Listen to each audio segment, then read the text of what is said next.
ඒක හරි සුන්දරයි. මේ ගමනේදී ඔබ අවබෝධ කරනවා. ඔබ ගැන දැනගන්නවා. ඔබ කවුද? අපි හිතන්නේ අපි කොහේ හරි ඉඳලා මේ ඉපදිලා කියලා. අපි හිතන්නේ අපි මැරලා ඉවරලා කොහේ හරි යනවා කියලා. ඇත්තම කතාව මොකක්ද වෙන්නේ? ඇත්තටම මෙතන සිරස දෙරනා වගේ ෆ්‍රීකවන්ස් එකක්. පුදුමයි. පුංචි කාලේ පුටුව දැන් එනවා වගේ. සාර අසංඛ්‍ය කල්පලක්ෂම එක ෂණේ.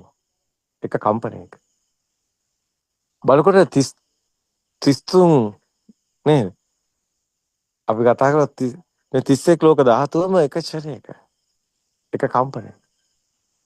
ඉපදෙන්නේ මේ එක සිතක එක කම්පනයක. මේ යන්නේ මේ මොහොතේමයි. ඔබ දිව්‍ය ලෝක යන්නේ මැරලා නෙමෙයි මේ මොහොතේමයි. මේක කම්පනයක. නේද? ආභසර බ්‍රහ්ම ලෝකේ කොහෙවත් නෙමෙයි. මේ සිත අවබෝධ කිරීම තුළ ඔබට අත්දකින්න ලැබෙනවා.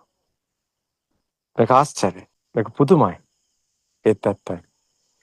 බුදු සමයේ ඇත්තට මේ සත්‍ය ඇහෙනකොට ගොඩ බොහෝ අය කියනවා. ආශ්චර්යයි ස්වාමීනි අద్භූතයි ස්වාමීනි මට වැටුණා ස්වාමී. පුදුමත් හිතෙනවා. මේ මහා භූත පවා සකස් වෙන හැටි කියනකොට පුදුම හිතෙනවා. ඇත්ත. පිටි ගෝණිය උපමාව අරගෙන එක පිටි අංශුවක් අරගෙන මේ මුළු කතාවම මුළු විශ්වයේම කතාව කියන එක කම්පනය කියලා.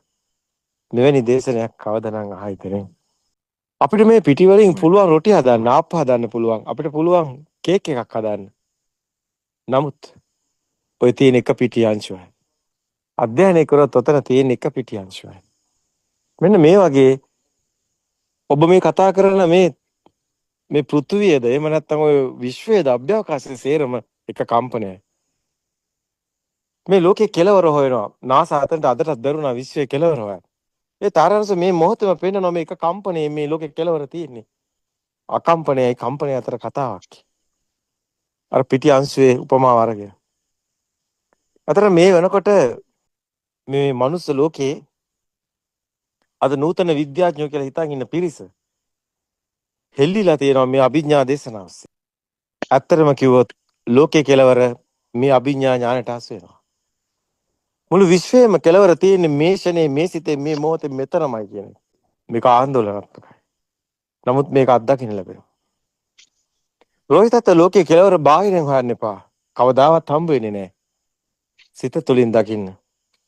මේ ඔබට දකින්න ලැබෙනවා.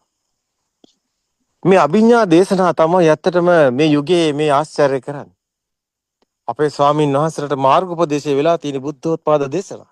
ඔය ලොකුවට කියාගෙන බණ කියාගෙන දඟලන අපේ හාමුදුරුවෝ උන්ගේ ගයිඩ්ලයින් එක විෂන් එක තියෙන බුද්ධෝත්පාද දේශනාවලයි.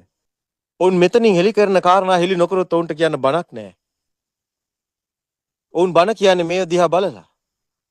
මේ අභිඥා ඥානට හසු වන පරම සත්‍ය කියන දේශනා අද බොහෝ භික්ෂුන් වහන්සේලා අධ්‍යයනය කරනවා.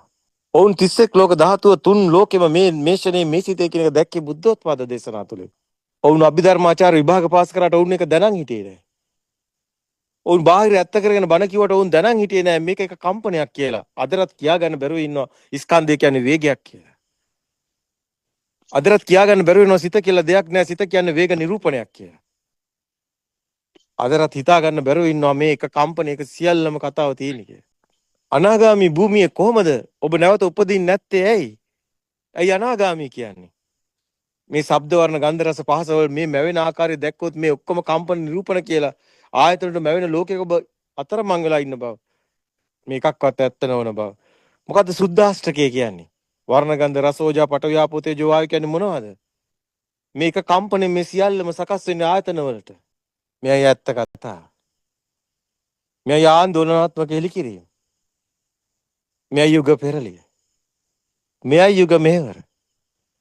සියවස් ගණනාවකට පසු නැවතත් අන්න අභිඥාලාභීන්ගේ යුගයක් එනවා. අන්න සත්‍ය ලෝකෙට අවදි වෙනවා. මීට එහා සත්‍යයක් ඔබට හම්බෙන්නේ නැහැ. සියල්ලම කුඩු කරමින් අතට අරගෙන දෙනවා වගේ ආරණස මේ සත්‍ය පෙන්වලා දෙනවා. ඔබේ මහා සසරෝගෙම මේ ෂනේ මේ සිතේ මේ කම්පණය කියලා කියන එක ලේසි නෑ. පුංචි කාලේ පුටුව කියනකොට දැන් ඔබට බලනකොට වටපිට බලනකොට කොහොමද සද්දයක් පේන්නේ? පුටුව කියන්නේ ශබ්දයක්. ඇහැ කියන්නේ කැමරාවක්. එහෙනම් කැමරාවට ගහන්නේ පින්තූරයක්. කොහොමද ශබ්දයක් එන්නේ? අන්න සංඥාව බලන්න. කම්පනයක් කියන එක බලන්න. සංඥාව කියන්නේ කම්පනයක් කියලා පෙන්නපේ. මේ ආශ්චර්යයි. මෙතන කෙනෙක් පුජ්‍යලයක් නැතුව මේ සියල්ලම සිද්ධ වෙන ආකාරය දකිනවා කියන එක ලේසි නෑ. මේ සිතුවිලි පහළ වෙන රටාව හඳුනා ගන්න එක ලේසි නෑ. සිතුවිලි සකස් වෙන ආකාරය දකින්න එක ලේසි නෑ. ඔබට හිතෙන්නේ ඔබ ඉන්නවා මේ මමයි දකින්නේ කියලා. මේ මටයි පේන්නේ මේ මමයි හිතන්නේ කියලා. ඔබ හිතන්නේ ඔබ මේ හැමදේම කරනවා කියලා. නමුත් ඔබ කරනවා නෙමෙයි. ඇසට පේනවා විනා මට පේනවා නෙමෙයි. කනට ඇහෙනවා විනා මට ඇහෙනවා නෙමෙයි. නාසයට ගඳ සුවඳ දැනෙනවා විනා මට දැනෙනවා නෙමෙයි. කායට උණුසුම සීතල දැනෙනවා විනා මට දැනෙනවා නෙමෙයි. දිවට රස දැනෙනවා විනා මට දැනෙනවා නෙමෙයි. අන සිතට සිතුවිලි හට ගන්නවා මිසා මම සිතනවා නොවේ. ඔබ කවුද? ඔබ මේ කයද? නෑ. ඔබ මේ සිතද? නෑ. නේද? මේක මහා පුදුමාකාර කතාවක්. ඔබ හොයාගන්න තැන ඔබ සියල්ලෙන් නිදහස් වෙනවා.